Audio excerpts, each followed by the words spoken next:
So, okay, I'm going to get started and hope that people will join in as we go along. So, first thing to ask you is what's been happening in terms of homework since this time last week? The purpose of checking in with you about this is not only so I find out, but also so other people find out what's been going on. I hope other people were very inspired by Olaf's story of using when this program goes just as you'd like, it would be like what in a group setting straight after he'd learned it. And I think that kind of sharing really inspires other people to have a bash. So who managed to have a go at the homework and what happened? Now, I think there were two pieces of homework. One was in your own context to try the power switch when people were complaining or moaning. Did anyone get the chance to have a go at that? Well, this is Rob. So Olaf and I did that together. And even though you prompted us all what to look for in terms of something like the person responds with I want or I'd like or whatever, and I had responded with what I want is a couple of times before I even noticed. So Olaf noticed that I was using the language to begin responding to him before I did. So I thought even when I know what that we're looking for, I wasn't aware of what was coming out of my mouth those first few words. So you were saying I would like, or you were not saying I would like? Yeah, I was saying I want. I want. You would ask me what would you like to happen? I'd say I want, and but I wasn't aware of that. Interesting. Thank you. Hello, Jackie. Sorry, I'm late. Nice to see you. Thank you. Yeah, we're just finding out how people did with the homework. So, so Rob, what happened when you asked Olaf the questions? When I asked Olaf the questions, I was using the Jedi questions to go deeper. So we went down the rabbit hole pretty deeply before he got to what I would like to happen is it would be like this or like that, and there would be other stories intertwined with it. So what happened in between the first question and you finding what you wanted?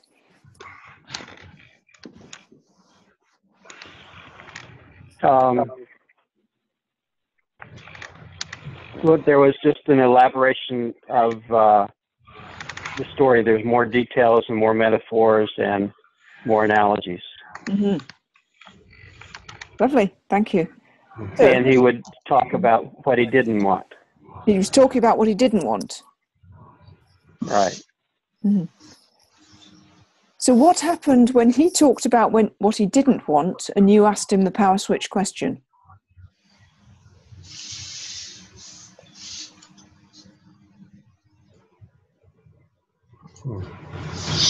There would be more examples of what he didn't want if I used, depending on how I used it and where I used it.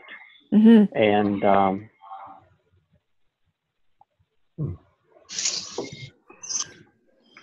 that's great. So you got to find lots of ways to get Olaf not to say what he wanted. Yeah, very creative.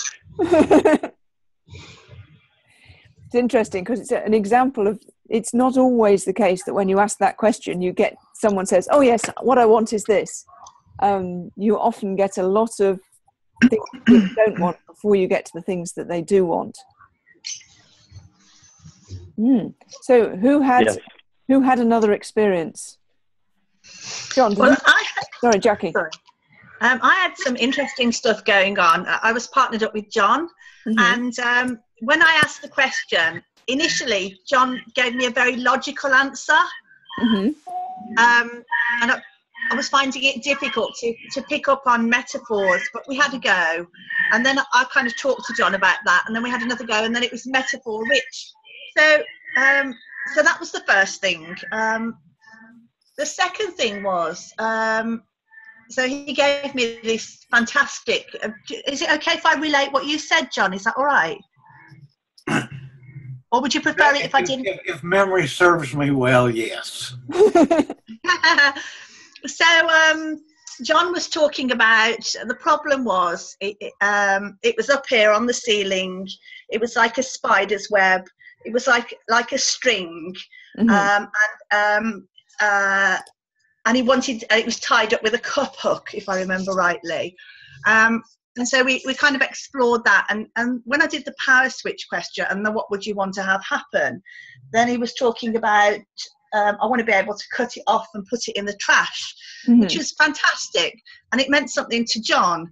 But, and this is my stuff and not John's stuff, because I didn't, I felt a responsibility for him to get to a solution. So I found myself checking in with John, does that work for you? Because it meant something to him. It didn't mean anything to me. So there was a lot of my own stuff going on in my head. And I was very aware of that throughout.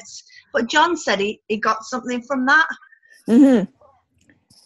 That's very interesting. Thank you.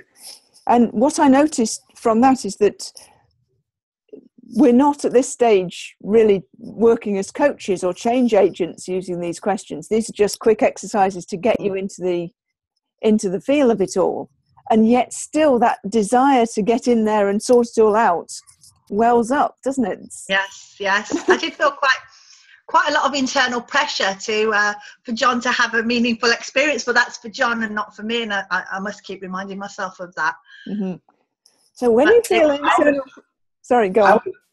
I was good with it. I mean, one of the things that came out afterwards was have a better understanding of what people, the expression well, there are a few loose ends we need to tie up. So that, and I wondered where that came from. I don't know if it came from, seamstresses or tailors or dressmakers, but that was just what occurred to me, as there were loose ends to tie up. And that was kind of what I had done with some of these things that were like kind of hanging down like a string or like a spider web. And I could take it and move it out of my vision because it was a little bothersome, and just tie it up onto a cup hook on the wall, or just pull the thing down and throw it away. Interesting, because of course it doesn't really matter at one level whether it's a seamstress's or a tailor's metaphor originally. What it matters is what it means to you. And for you, the loose ends were hanging down, and you could tie them out of the way. Yeah, well, it's a common expression, and I hadn't really thought about it that way. But after Jackie and I talked, I got to thinking, or it just popped into my mind. One of the things that I find fascinating about this process is that those cliches, those common expressions, are metaphorical. And when you ask people about them, often you discover that they mean something very different to the person whose metaphors they are than the general usage would suggest. There was something else going on as well, and John and I talked about this. I'm trying to, if you remember on the first week, I was making loads of notes and found that I felt I wasn't really respecting the person by not making eye contact because I was making notes. So I tried this time to go the totally opposite way and not make any notes at all. And then I tied myself up in knots thinking, have I got that in the right order, and so there's all sorts of stuff going on. I felt quite confused by the end of it, but it's great to hear that John had a good experience. And well done for being brave enough to try that. Thank you. If you're used to taking a lot of notes, it takes some courage to fly free. Yeah. And John reminded me that you'd said about taking note of the first 5 words. Well, the first few words, the first thing the person says, I think is what I've said. Yeah. Yeah. That's helpful. Always worth hanging on to those. John, what happened when you asked Jackie the questions? Well, it's interesting. I hadn't thought about it until Rob mentioned it with Olaf. And there was initially the problem was stated as a negative. And Jackie can go into it more because it was a problem. It was stated as a negative. And it took several rounds of asking the questions, I think, to to turn it into more of a positive statement. Mm-hmm. I mean, is that correct, Jackie? Yeah. I hadn't realised at the time, but yeah. And it often does take a few rounds. Yeah, go on. But a lot of it was stated as what I don't want. I don't want this. I don't want to, I don't want this to happen. I don't want this to happen. And it's building that comparison between what Jackie didn't want and what she did want. Mm-hmm. Yeah. And often it takes several rounds of the question to get somebody towards what they do actually want. People know so much about their problems. That's often where their attention is. Now, later on in this program, we will look at how you can work directly with what they don't want. But always when you're starting off with learning this thing, it's best to get people focused on what they do want first. It just keeps the whole thing running much more smoothly. And Dave, I know you didn't get the chance to do this piece of homework. I would strongly recommend that you hook up with one of the other guys and find an opportunity to do it. It's a sort of base level safety skill that I really strongly recommend everybody gets their head round and their tongue round before they go much deeper. For me, it's like having a life belt sitting on my desk that, I can throw to the client if things get a bit heavy. Okay. Makes me feel a lot more comfortable whenever I'm working. It's just a great question for getting people out of messy stuff. And messy stuff makes it harder for everybody to feel comfortable when they're practicing. Right. So any other comments or questions about that activity? This is Rob. I'm wondering too, Judy, if you're aware of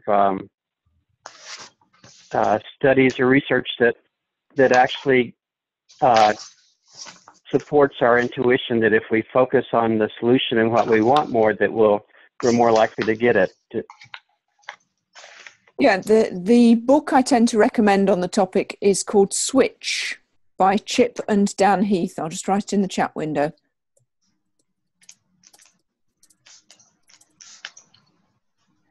They are two brothers who have studied successful change programs around the world.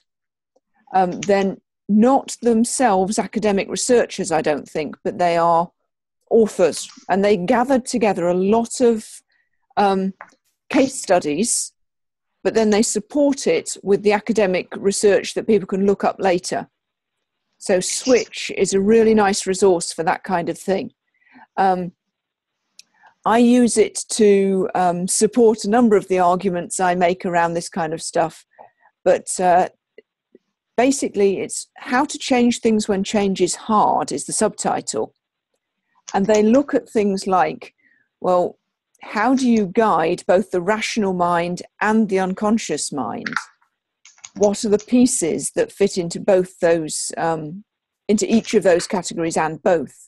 And one of the big pieces, they say, is set the direction, create the vision, and pay attention to the desired outcome rather than the problem. The other field where you can get academic support for this is the field of solutions-focused work. So solutions-focused, there's solutions-focused therapy, but there's also solutions-focused business change work. And there's a book by Mark McCurgo and Paul Z. Jackson.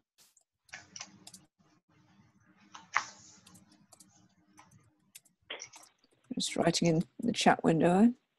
Mark McCurgo, and I've forgotten the name of the book. It might be The Solutions Focus, but I'm not 100% certain. But it's the book by Mark McCurgo and Paul Jackson that you're looking for, because Mark McCurgo is a business change specialist based here in London. So he's done a lot of again, work with both individuals and organizations to figure out what happens when you pay attention to the outcome and not the problem.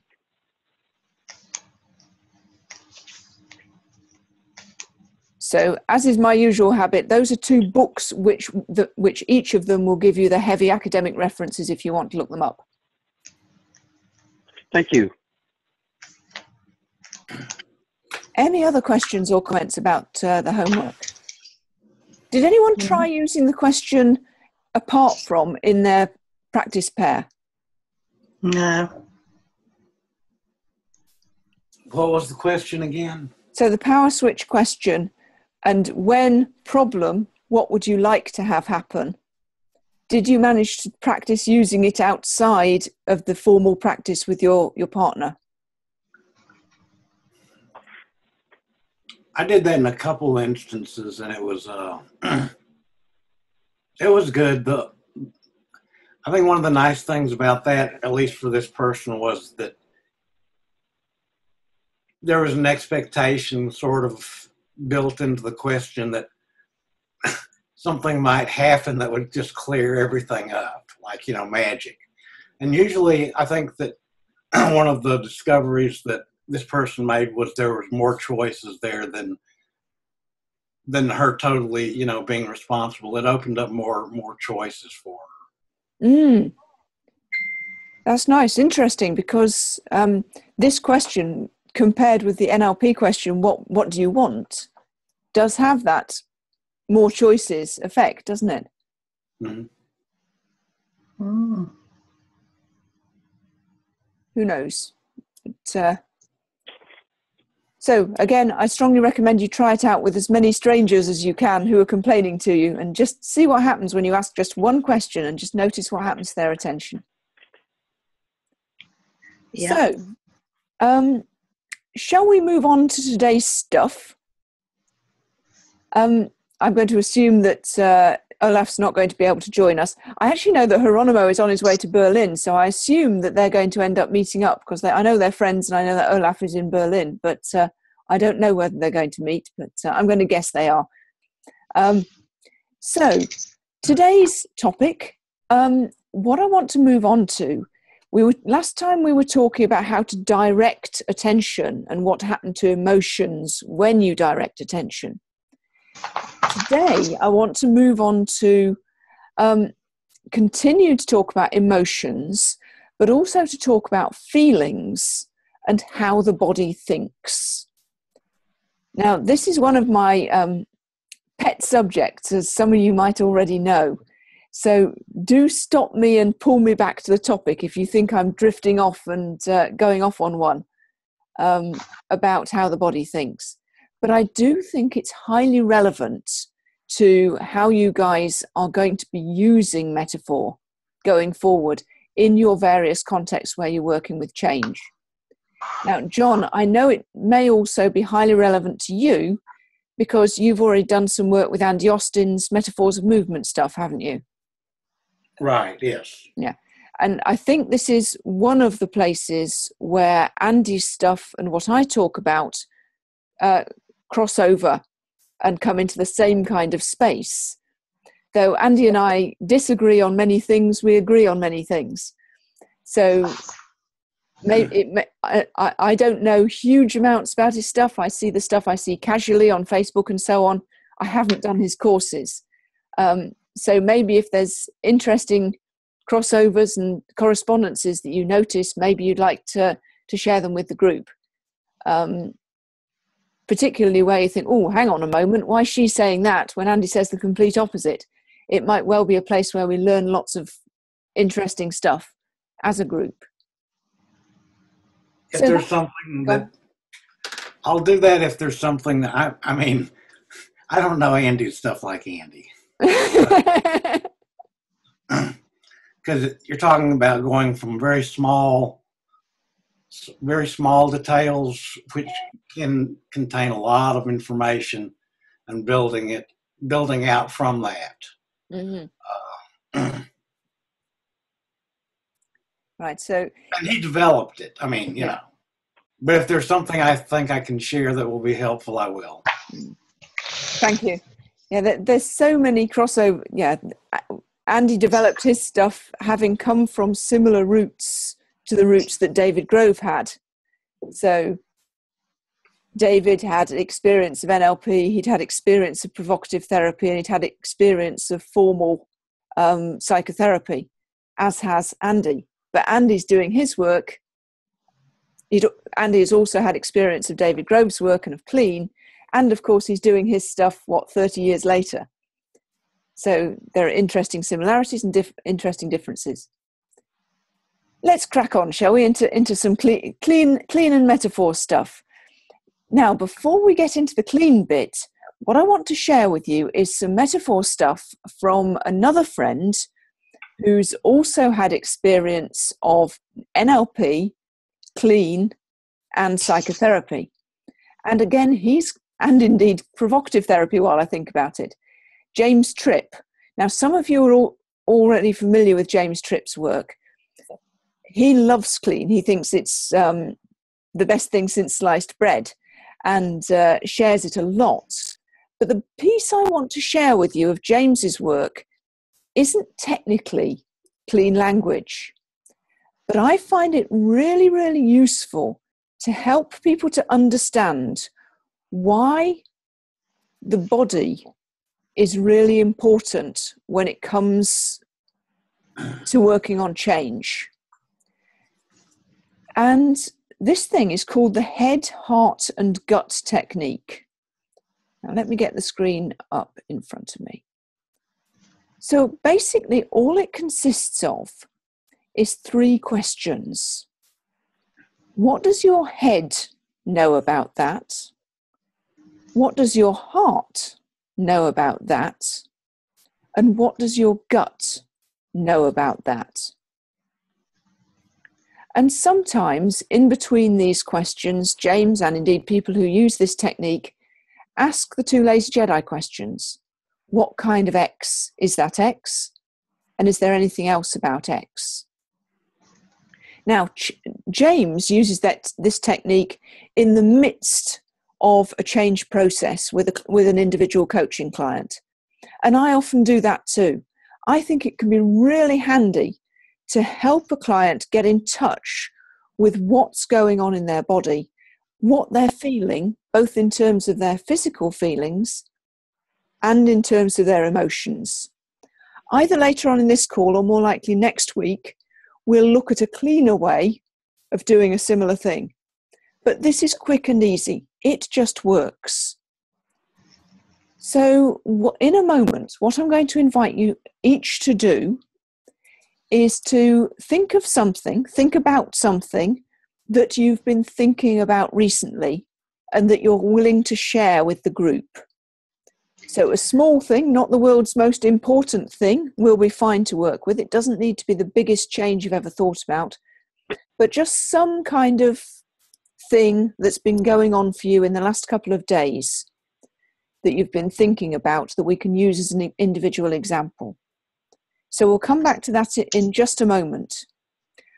Before we go there, let me just mention some of the background to this head, heart, and gut thing. It uses a universal assumption that people hold information in their head, their heart, and their gut. And the book with all the references in it is called M-Braining, so letter M and then the word braining, as in bashing someone over the head, by Marvin Oka and Grant Susalu. I had the pleasure of meeting Marvin tail end of last year in Australia, which is where he comes from. He's made a whole thing out of this thing called M-Braining, and he's very much into how the body thinks. There's loads and loads of interesting stuff in that book. There's also a bunch of stuff which I personally wouldn't use that's very NLP orientated, but there's loads of good information there. And I'll come back to more details in a minute when we've done the activity. Now, let me make sure I've got the right slide in front of us. So we've got the questions. So briefly, if you haven't already written these questions down, Actually, let me put them in the chat window so you've got them. I don't think I can chat and share my screen at the same time. So what does your head know about that? What does your heart know about that? What does your gut know about that? Okay. So we're going to do what we usually do and get in a circle and give everybody the opportunity to ask and be asked these questions. So let me seat you in a circle. Rob, you're at 12 o'clock. Dave, you're at 3 o'clock. Jackie, you're at 6 o'clock. And John, you're at 9 o'clock. And here's how we're going to do it. Dave, you're going to be asked the questions first and answer them. And Jackie is going to ask the questions of you. Then Jackie's going to answer the questions and John's going to ask. Then John is going to answer and Rob is going to ask. And then Rob is going to answer and Dave, you're going to ask. All making sense? Mm-hmm. So how we start is, Jackie, if you could just start by asking what's something you've been thinking about, and then just ask these questions. What does your heart know about? What was our order again? What does your head know about that? What does your heart know about that? And what does your gut know about that? And I'm asking that of Rob. Of Dave. Of Dave. Sorry, Dave. Okay. So Dave, is there something that you've been thinking about for a few days? Yes. You want to hear what it is, or just? Yeah. Just my work at the gym with a personal trainer. Okay. And that work at the gym with a personal trainer, what does your heart know about that?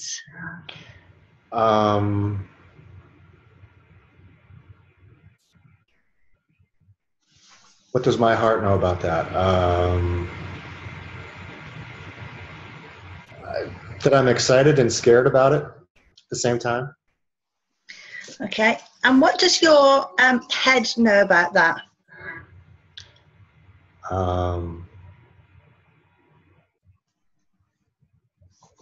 That it's very easy and simple, and I'm looking forward to it. And what does your gut know about that?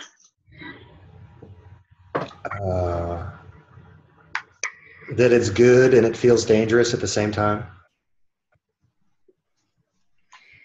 And what kind of dangerous? Is that dangerous? The kind where I fall down and hurt myself. Lovely. The kind where if I get injured, it puts me back on the timeline about the progress I'd like to be making. I realised I picked the wrong word there. Beautiful example. So, Jackie, given we're not going to do it because we have to move round, but Jackie, given the answers that you've just had, what question? Why did I pick dangerous? Yeah, but what question could you ask next? And what would you like to have happen instead? Yeah. And when dangerous like that, what would you like to have happen? Right. Good. And should I answer that? Yes, please. I'd like it to just be more relaxed and fun and taking my time and being careful and pushing myself without pushing too hard.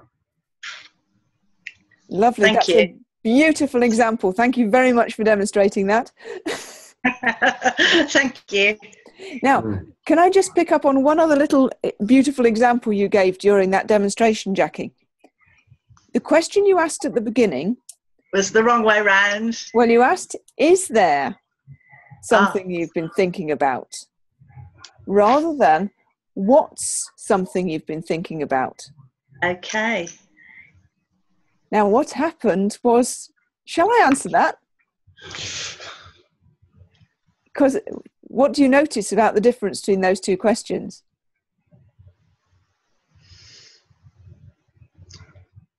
Could have been a yes or a no. It's quite a close question. And there's a presupposition in that what, isn't there? You're presupposing that there is something, so I get that. I also, I also asked the questions the wrong way round. I asked the heart question, then the head, but that didn't seem to make any difference. We'll never get to find out what difference it would have made if you'd done it the other way. So I'm going to say, whichever order, for everybody else who's going to have a go at this now, whichever order you would like to ask the questions, try it out and let's see what happens. And let's see what happens, because with every individual client and every individual coach, it's going to be different. And you never get to find out what it would have been. But we might be able to spot a pattern in the course of a few questions. Let's see how it goes. So that, it's interesting. I've got my own theories, but let's see what happens in the activity. So, John, are you ready to ask the questions? And Jackie, are you ready to answer? Yeah. Okay. Jackie, what's something you've been thinking about the past few days? It's about the way my manager is speaking to me. And what does your gut know about that? My gut knows that it's uncomfortable and inappropriate at times. And what kind of uncomfortable is that? An embarrassed kind of uncomfortable. Okay. What does your heart know about that?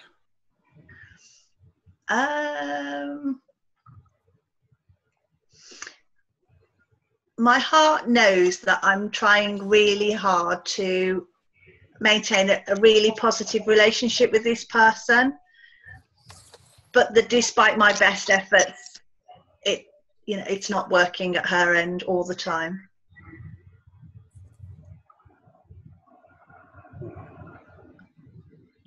What does your head know about that?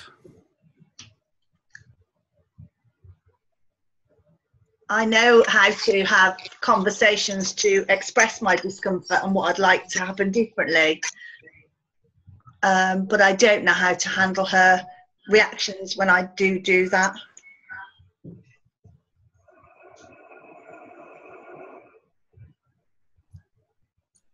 Can I ask another question? Go on then, one more. Okay, and what would you like to have happen instead?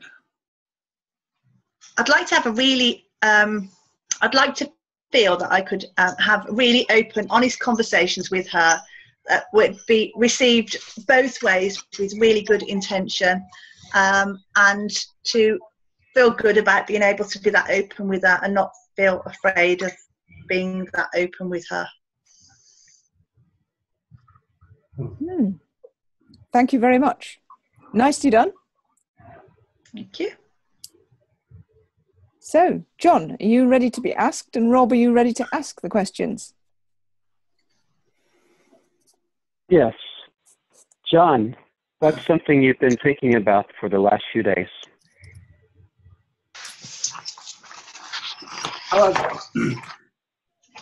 I have a friend that is having some problems with, they had shingles and they have like some neuralgia from having that. And I decided, well, I'm not a doctor or a neurologist or anything like that, but I do have some Feldenkrais tapes. And so I thought I would offer loaning some of the tapes to this person and see if they would help. So it's sort of just an experiment. And what does your head know about that, John? I know the tapes are very good. They're well done. They're very soft, gentle.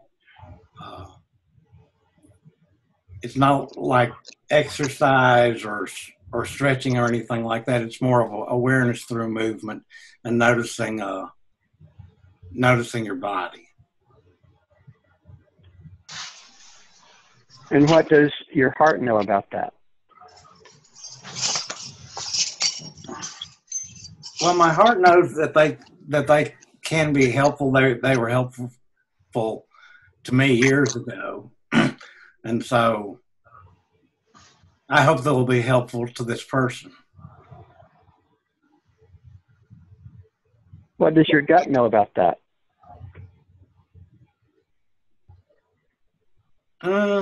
They might be. Well, my gut knows they're good too, but I don't know whether this person will actually listen to the tapes and go through the exercises.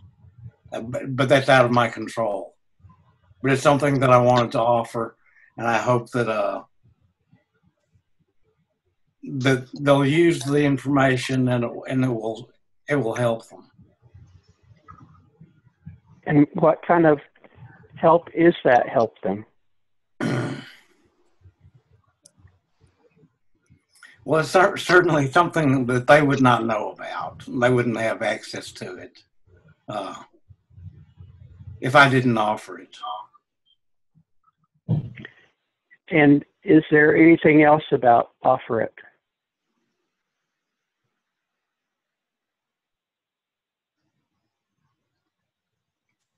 No, I don't think. Well, the only thing that pops into my mind is that's one of the ways that I can serve someone.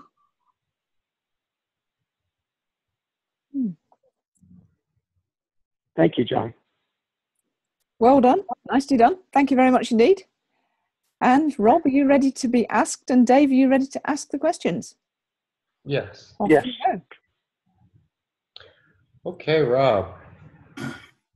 What is something that you've been thinking about? I've been thinking about changing my laptop from Linux back to Windows. Okay. And what does your head know about that? My head knows it will take many hours and lots of work to make that happen. And what does your gut know about that? My gut knows that in time, maybe in months, there'll be a return on my time and frustration, but the change in the process will not be fun. Okay. And what does your heart know about that?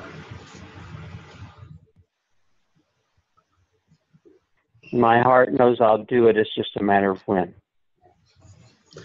Good. And what kind of frustration is that frustration?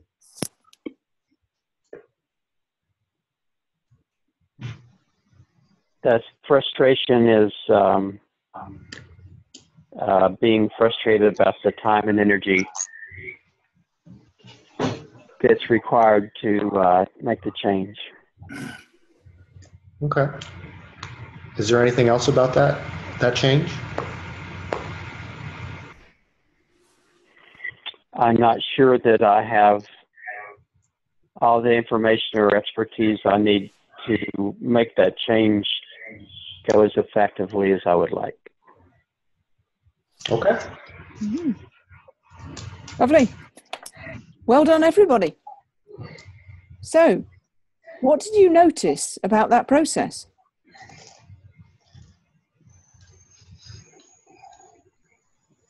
I think it really helps to I noticed. Sorry. Go ahead. I think it really helps a person to notice, to get some clarity around what's going on for them. It's a sense check in different areas. So, yeah, it really helps someone to get clarity, particularly when the Lazy Jedi questions are asked. Rob, you were going to say? Yeah, I noticed when Dave asked me about what kind of frustration, there was value in that I understood on additional levels why I'm not jumping in immediately and making that happen. I'm sure we can all relate to why one might not want to dive into that situation. But yes, one of the things that struck me as interesting about this process, and it continues to strike me as interesting every time I do this class, is, isn't it surprising that everybody can answer these questions? Yeah. I really liked it. That's the power, I think, of the presupposition. You didn't say try, or if you can't answer these questions, you just had us ask them, and the presupposition is answer them. So we're not being clean here. There is a huge presupposition that your head, your heart, and your gut hold information about the stuff. And yes, mostly people can answer them. Now, Oka and Susalu reckon that the reason that people can answer them goes a long way beyond presupposition. Shall I talk about that now, or shall we just carry on debriefing the activity a little bit? I'll come back to that in a little while when we've finished debriefing. Well, and could you, whenever you do respond to that, Judy, could you weave in, it just strikes me as curious, well, what would be the difference in asking about the head, heart, and gut rather than just question 1, question 2, question 3? What else do you know about that? What else do you know about that? What else do you know about that? How is that different? Absolutely. There's such a lot in that question. Thank you. Can I ask a question? Yeah. So it reminds me a little bit of parts in NLP. My head says this, but my heart says that. And often there's a conflict. And I'm just wondering what benefit there is in having that kind of third perspective, if you like, and whether that helps to kind of tip the balance, or does that make sense? You know, it's interesting, isn't it, that there's 3 aspects. Yeah, I think I better just dive into answering both those questions, because otherwise we'll end up holding too much information in our head, and we'll come back to debriefing the activity in a minute. So Oka and Susalu, who are both NLPers by background, got into researching basically the fact that there are actual brains in the heart and in the gut. Some of you will have come across the HeartMath Institute in America. They've been probably going for about 20 odd years. And they've done a lot of studying about the heart brain. And they've found that the heart brain contains between 40,000 and 120,000 neurons. It secretes and uses the neurotransmitter dopamine that everybody's heard of, adrenaline and oxytocin, the love hormone. And it can learn, remember, and feel and sense. So the heart can do all of that semi-independently of the brain in the head. If you cut the vagus nerve, which is the thing that carries the information between the head brain and the heart brain carries on doing this stuff. And if you do a heart transplant, the heart carries on doing this stuff, even though it's making a new connection to a new brain, and that new connection hasn't yet formed fully. So the heart brain is a fascinating thing in its own right. And if you want to look up a load more information about the heart brain, the HeartMath Institute has got loads of stuff online about it. Its basic thesis is that if people put more attention on their hearts, they would make different decisions than if they put most of their attention on the head brain. Now, the HeartMath people, like an awful lot of people, didn't know about the gut brain at the time they were launching their research. Now, the gut brain contains over 500 million neurons. So it's about the equivalent size and complexity of a cat's brain. It secretes over 95% of the serotonin that's used in the body. And it also uses dopamine and adrenaline. And it also does this semi-independently of the head brain. Now, the fascinating story of the gut brain starts with a researcher whose name temporarily has gone out of my head. Way back in the early Victorian era, the same time that all the dissection was going on with Burke and Hare and all that stuff. And basically the internal workings of the body was being discovered for the first time in the modern era. And the bodies were being dissected. And there was one guy who made it his business to study the gut brain and the neurons that surrounded the gut and were interwoven in the gut. And he discovered it, he wrote it up, he published his paper for the Royal Society and all of that. But then the guy called Gray, who wrote Gray's Anatomy, was collecting up all the anatomical research. And while he was putting together Gray's Anatomy, he had a falling out with the gut brain man. So he never included the gut brain research in Gray's Anatomy, even though he had access to it.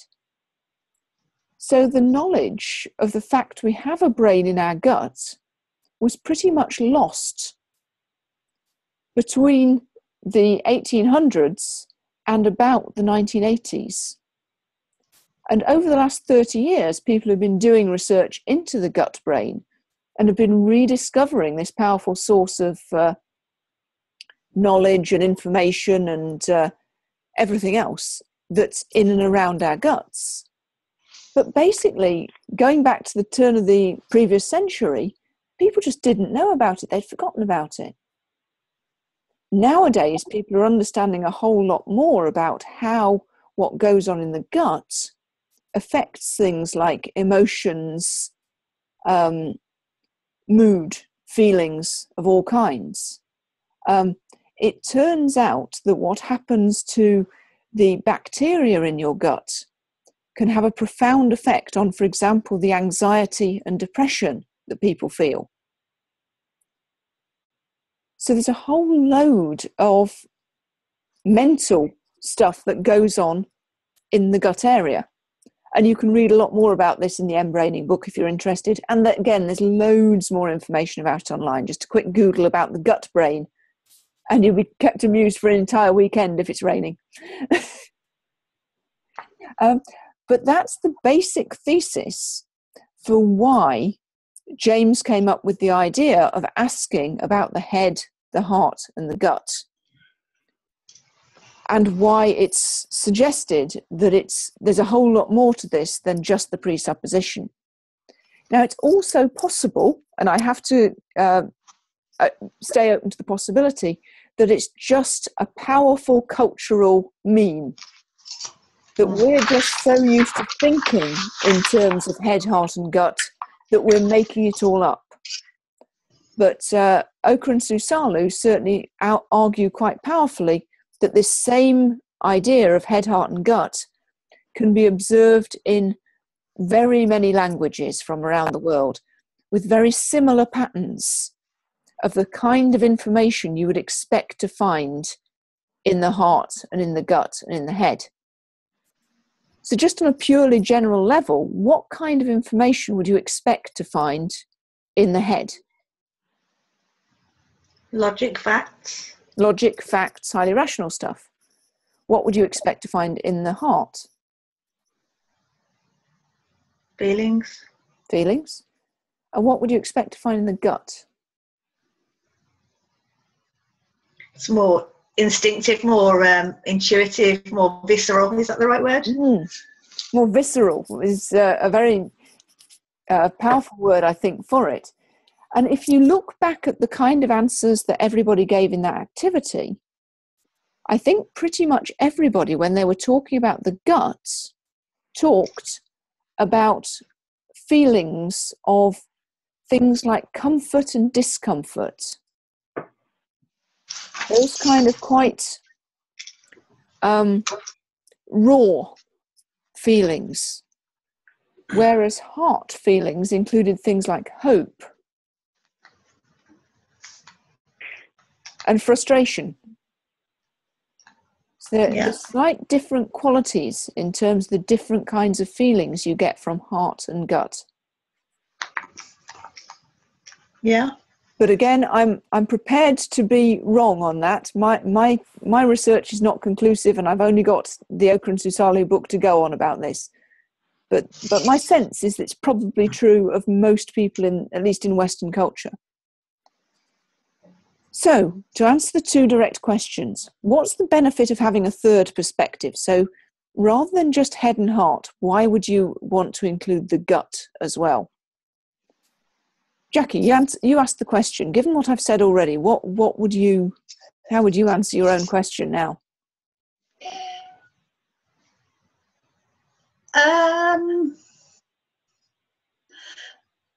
Well, given what you've just said, you're accessing something at an even deeper level than you might ordinarily access. So you might ask yourself conversationally, well, what am I thinking about this? What am I feeling about this?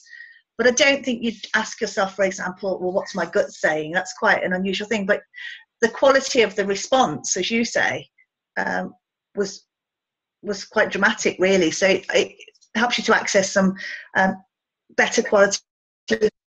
Think maybe.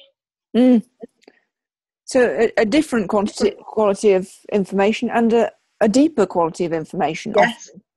Often a kind of information which feels important.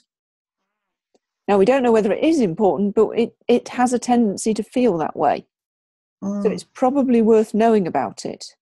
Yes.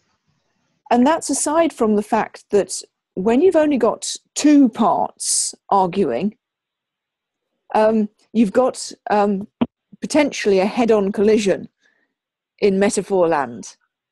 Whereas if you've got three people or three parts in a conversation, you've got more points of view. You've got less chance of having a head-on clash and more chance of having some kind of roundtable discussion.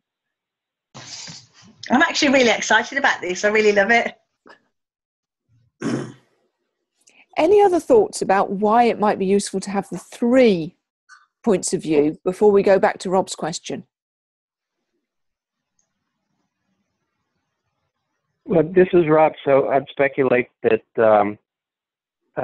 just like in LP we have first person, second person, and third person perspective, like my perspective, the second person, and then the observer, that in some ways may be getting at that same sort of data. It gives us more data, which in LP teaches us that the more options, the better, or more resilient.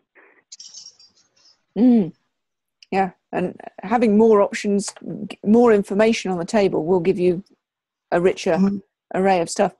And just think for a moment, if instead of asking about head, heart and gut, I'd asked you, what does your right big toe know about that? Would it have generated the same quality of information? I think my response would have been more comical. Yeah. Yeah. For whatever reason, and my gut feel is that there is something different about the head, heart, and gut from just asking about a random part of the body. And once you get into working with this kind of stuff more cleanly, you'll discover that there are a huge array of other parts that you could meaningfully ask about. But these are a good three to start with. Now, let me come back to Rob's question, which would what be the difference between asking about these three different parts to asking repeatedly a question like, what do you know about that? So James's activity that we've just been doing, in part came from his knowledge of David Grove's clean space process and emergent knowledge processes, which are, strictly speaking, outside the scope of this course, but worth talking about anyway. What David did with these processes was to say, actually, it would be cleaner if rather than working with the metaphors that people use, all we did was iteratively ask a single question. So he might start by asking, what's something you'd like to work on? What do you know about that? What do you know about that? What do you know about that? What do you know about that? What do you know about that? And what do you know about that? So he would ask the same question 6 times, but each time he would ask it about the previous thing the person had said. Now, for some people, the result of that will be quite similar to asking about head, heart, and gut. Each time the question is asked, they'll come up with new information, and particularly people who've had exposure to techniques such as focusing and to there's a process called drop down through. There's another one called core transformation. That I think Byron Katie's stuff, and who's the other lady? There's another lady who does another one, which is an iterative single question process. It's gone out of my head again. But all these processes have this iterative nature, and if people have got the experience and the awareness to be able to get in touch with their emotions and their deeper stuff, then iteratively asking the same question will produce a similar result to asking these 3 questions. The issue comes when you're working with someone who is either unaware of the stuff that's going on in their heart and their gut and the rest of their body, or for whatever reason they don't want to go there. They're reluctant to explore those things. And in those cases, asking, what do you know about that, will keep them in a very head-orientated space. So they'll answer everything from a very rational point of view. And what you end up with is a lot of very rational answers. Now, they might be useful. In some circumstances, they will be useful. What they won't do, though, is what I think gives a lot of metaphor work its power, which is to draw on a richer array of knowledge and information. When you engage the body in change work, something bigger and deeper happens. Rob, does that answer the question? I feel like I've gone a bit off on one of my pet subjects, but I'm hoping I'm trying to stick to the question. Yes, and it does. And as you were responding, I'm realizing how difficult my question is to answer, because it's just like earlier exercises we were doing. We can't know in that exact scenario what would have happened if we'd asked a different question. We could do a bunch of random trials with different people, but that's a different sort of test. Yes, you can never step into the same river once. Every time you do an activity with a particular person, they become more used to doing activities with you. Every time you ask somebody a question, they get more used to you asking questions. They get more familiar with their own stuff.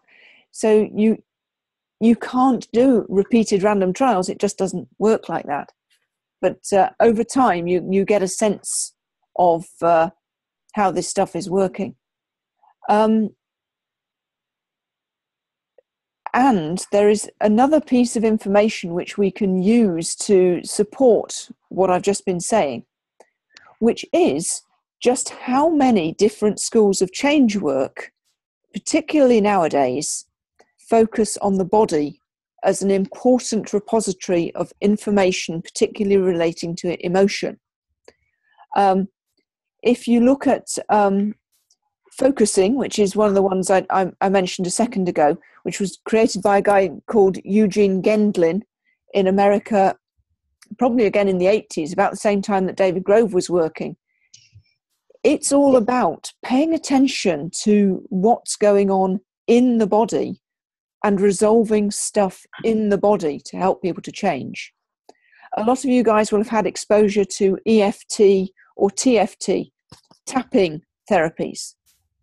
Again, they're looking at stuff that's going on in the body as a route to change. There's a lot of theorizing nowadays about how do animals overcome trauma, and how can we equate that with what goes on in human bodies. Apparently, typically when a large animal experiences a horrifying trauma, it experiences a complete freeze reflex and will often play dead. And then as it comes round, in inverted commas, it will shake uncontrollably.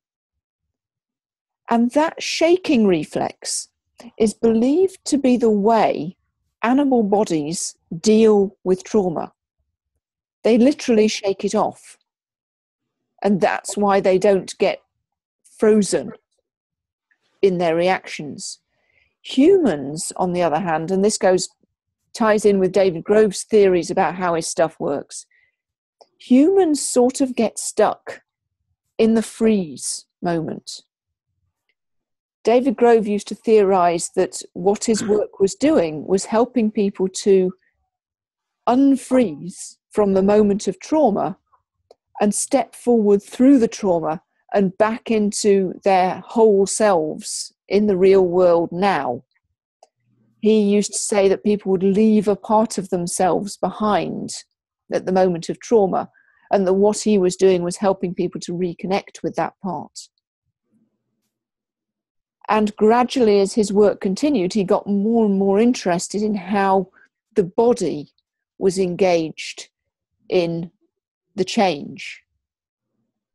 Having said that, a lot of people who work with clean language and metaphor aren't particularly interested in how the body is involved. They keep clean language at quite a head level. So you pays your money, you takes your choice. Comments, questions? Oh, fascinating. Dave, how's this connecting with stuff you know about? I agree. I do a lot of EFT, and so I'm totally on board with what you're saying. For some reason, my mind goes back to the 3 questions of head, heart, and gut, and it's not exactly. This is kind of a 5 minutes ago thing, but it occurred to me that the order of the questions,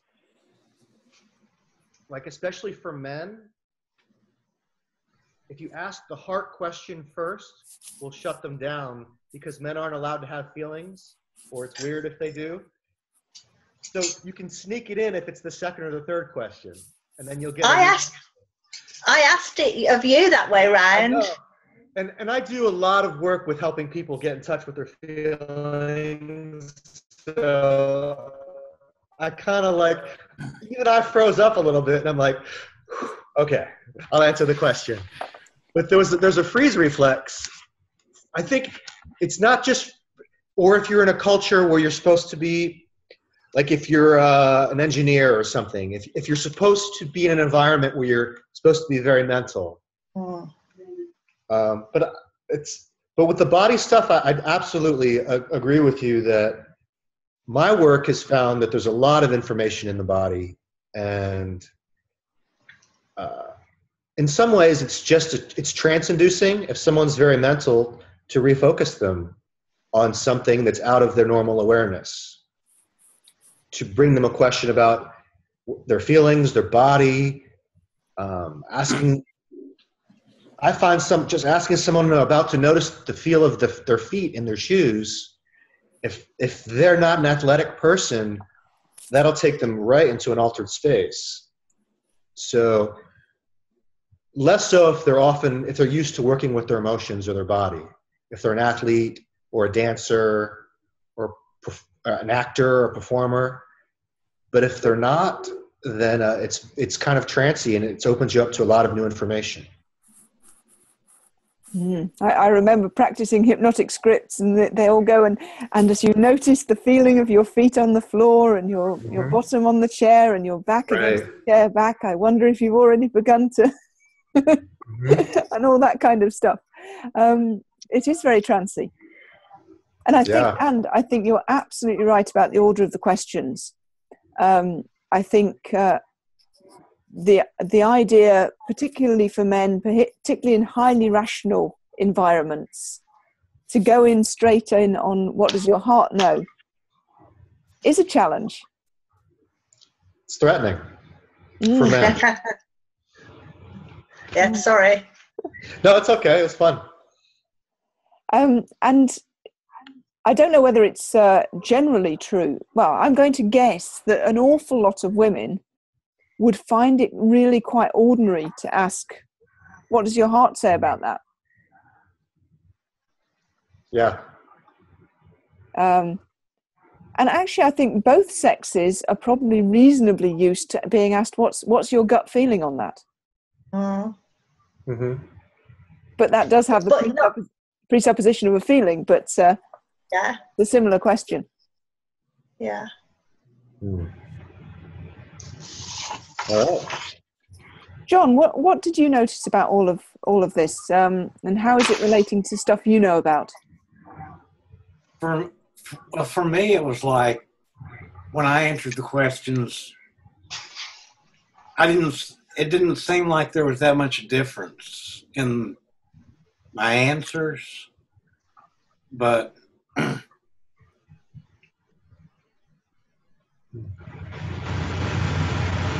they seemed similar, but they were a little bit different. And to me, it was like kind of like we people use the expression, this person is talking out of their head, or this is, we're going to have a heartfelt conversation. And, these are, the words of these are the words of my heart, or something like that. And then, then the gut is more gutsy. Mm-hmm. Or it's kind of a different level, but they're all connected. And I mean, Andy, there's one exercise Andy does, and it relates. It's not exactly like this, but it's their identity questions, and it's like where in your who is me, myself, and I. Oh yes, we'll do an activity similar to that on a later call, which I think Andy actually uses a very close version to David Grove's pronounscapes. So pronounscape, you draw.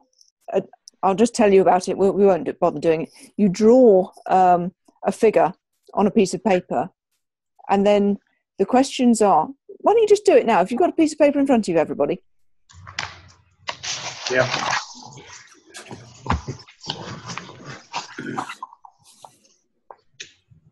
Draw yourself a figure which is going to represent you.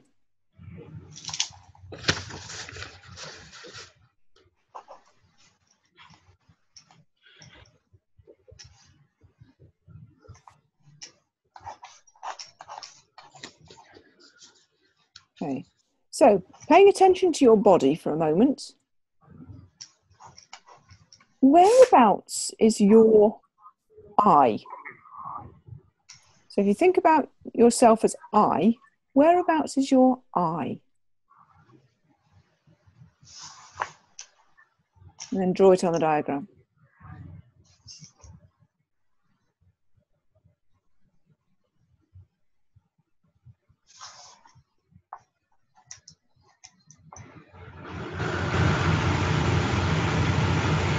And what about me?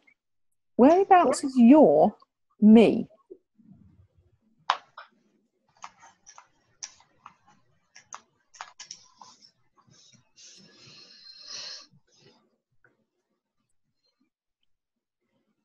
Okay. And next question. I'm doing this very rapidly. Not ordinarily, it would take a lot longer. Say your own name to yourself. Whereabouts is that? Ask that again. So say your own name to yourself. So whereabouts is Rob? Whereabouts is Dave? Whereabouts is John? Whereabouts is Jackie?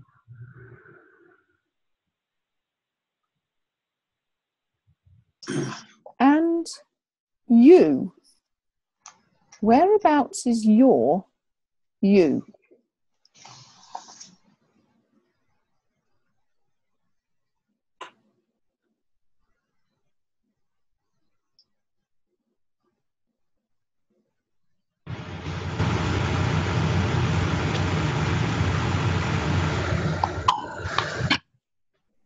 Okay, there are other questions I could ask, but I'm going to leave it there because we're going to run out of time.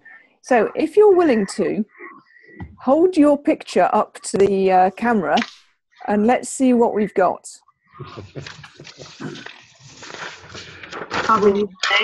Can we see them?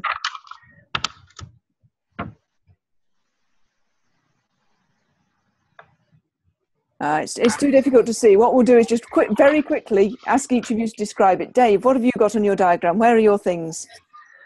The U was in the center of my head or my face. Dave was my neck or throat. I was in my heart, chest, and me was in my solar plexus. Thank you. Rob, where are yours? Rob was my head. I was my heart. Me was the total body, which is the same as you. Mm-hmm. Thank you. John, what about you? Well, I was around my head. Well, you can't see that. Me was like around my heart area, solar plexus, and John is around the stomach.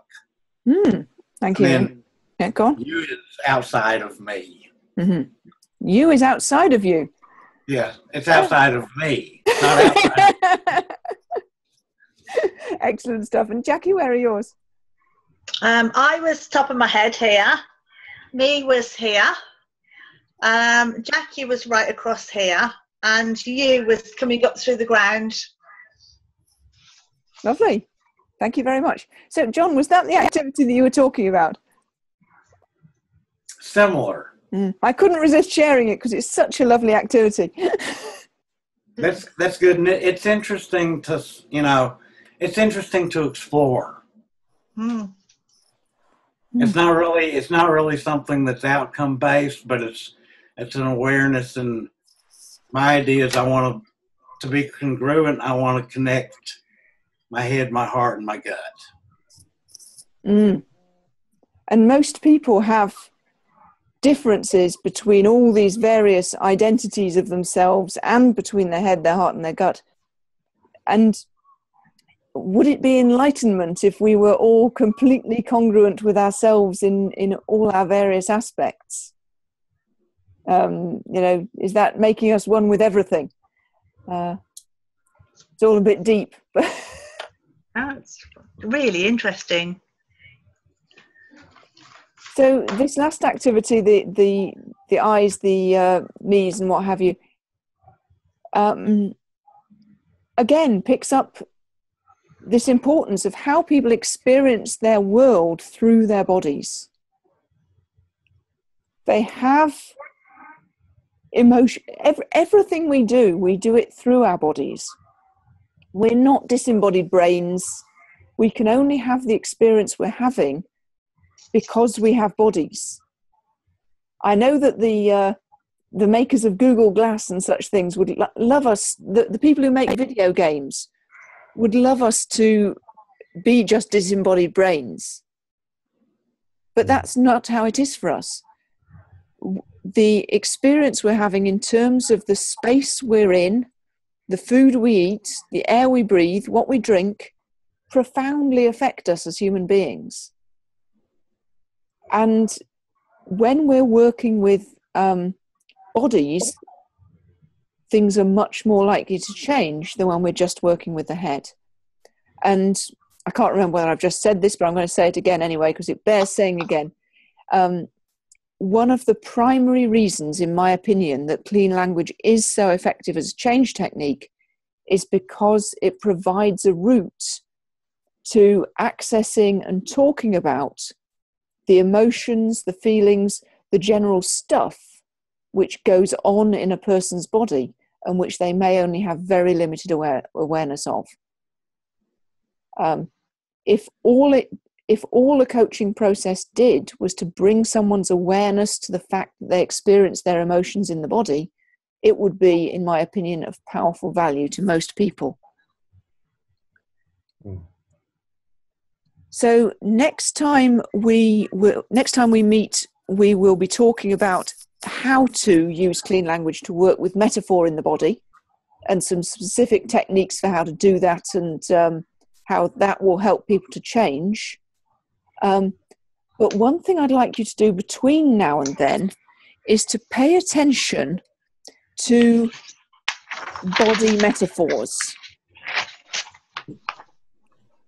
So listen out for people talking about metaphors which relate specifically to their bodies and the experience. Oops. Rob, you're screen sharing. Okay. Not sure that was what you wanted to do. I'm going to exit it, but we can still see your screen, Rob. So somewhere you can click the button to stop screen sharing. It's on the Zoom window, not in the browser. Okay. You'll have it figured in a minute. And I'm sorry, am I blocking everybody? Yeah. It's a little bit dominant. Okay. Anyway, we'll manage. So where was I? Yes, look out for body metaphors. So things like I've got a gut feeling. Things like it's all in the head. There you go. Well done. It's all in my head. What other ones can you think of that are cliches about metaphors in the body? I've got a bad feeling about this. Absolutely. Strikes me as a good idea. Strikes you as a good idea. Anything else? I feel the weight of the world on my shoulders. Absolutely. Feel on top. Pain in the back. Yep, pain in the backside. Pain in the neck. Mm-hmm. Anything else? So your task is to listen out for these and look out for them, and let's make a big list in the Facebook group. See how many we can collect over the next 7 days. Yeah. And next week we'll talk about what we can do with those in change work. While we're on the subject of change work and metaphor in the body,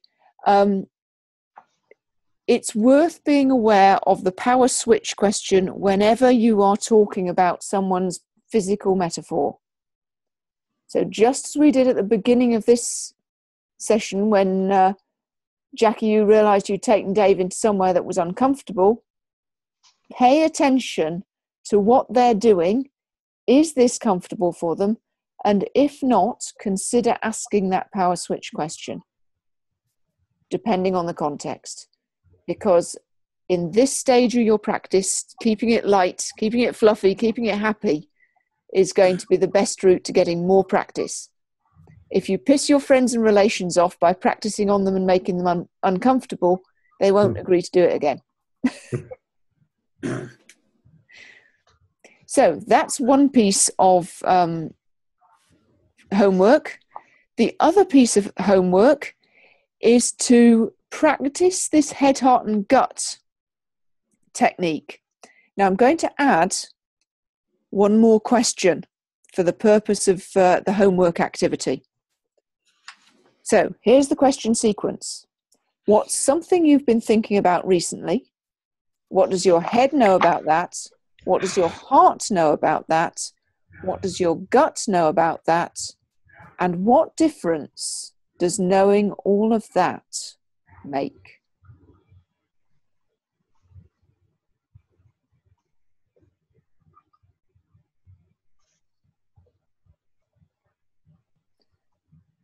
I'll share that in the chat window.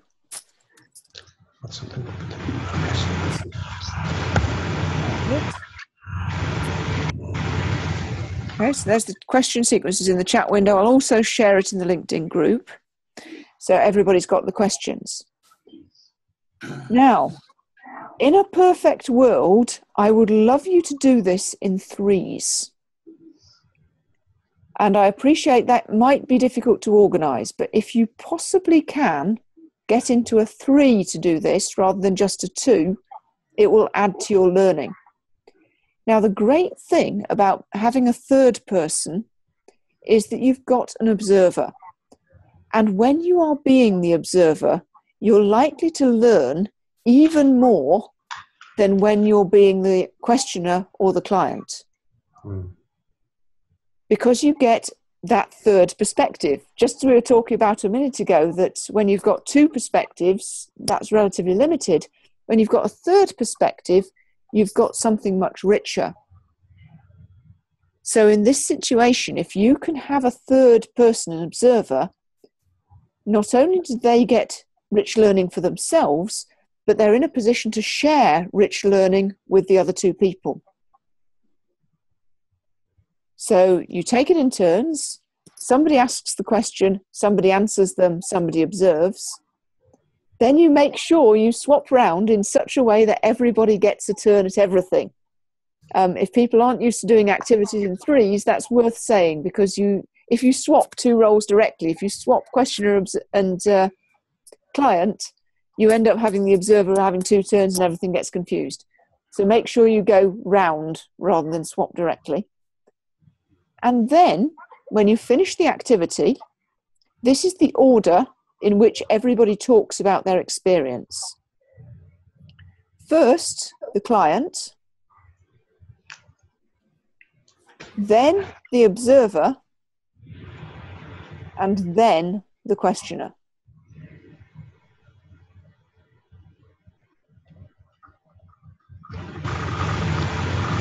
So I'm being quite prescriptive here, but there is method in my madness, and hopefully in the course of the activity, you'll discover what it is.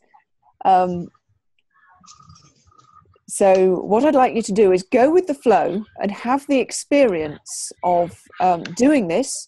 So just ask that question sequence, 5 questions, notice what happens, share it in your group, and then share it with the rest of us in the online forum. So does that make sense? Yeah. The way I'm going to suggest you get into threes is to, the 4 of you get into 2 twos, and then each of you grab either Olaf or Geronimo. Yeah. Both those guys are massively enthusiastic. They both tend to travel with a massively good internet connection. So even if they are traveling, they'll probably be able to talk. So I think that you'll probably be able to get hold of them. So John and Jackie, you worked together this week, didn't you? Yeah. So I'm going to suggest, Jackie, you team up with Dave. John, you team up with Rob. And each of you, you can choose. Who wants Olaf and who wants Geronimo? I'll reach out to Olaf. Yeah, we'll have Geronimo. Excellent. So Sounds good. I'll leave it to you guys to sort it out. If emails are needed, email addresses you haven't got and you need them, just drop me a line and we'll sort that out. So, when all of that, let me ask you a question. What difference does knowing all this that we've talked about, what difference does knowing all this make?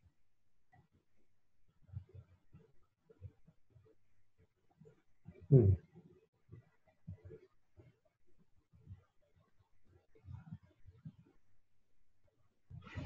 Who'd like to speak first? I'm going to ask each of you to speak. So who'd like to answer that question first?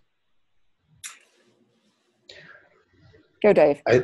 I think it confirms a lot of how I already think, but it gives me a lot of practical tools to apply it that I didn't have before.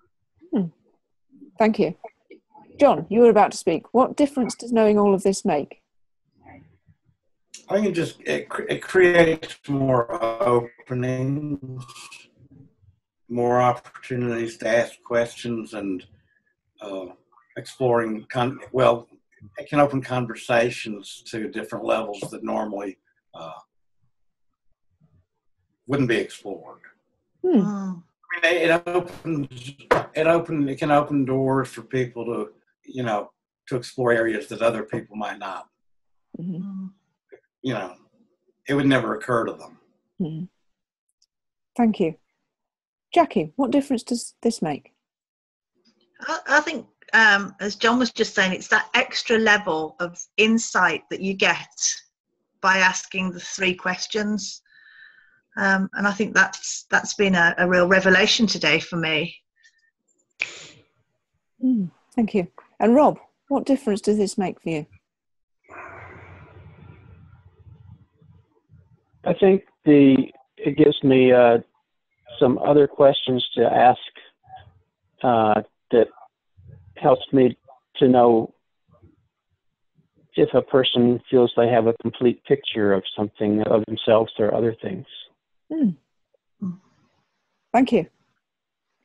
And what difference did that question, what difference does that make? What difference does that question make?